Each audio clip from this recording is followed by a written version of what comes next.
ഇത് ഞൊട്ടാഞ്ഞൊടിയൻ. ഞൊട്ടിക്ക എന്നൊക്കെ നമ്മൾ വിളിക്കുന്ന ഈ ചെടി ഒരുപാട് ഔഷധ ഗുണങ്ങൾ ഉള്ളതാണ്.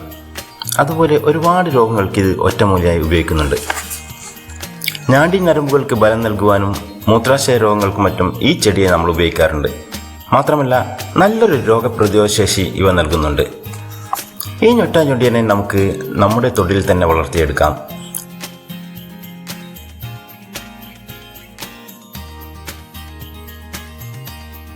ഈ ഞൊട്ടിക്കയെ നിങ്ങളുടെ നാട്ടിൽ എന്താണ് പുളിക്കുന്നത് എന്ന് നിങ്ങൾ കമൻറ്റ് ചെയ്യണേ.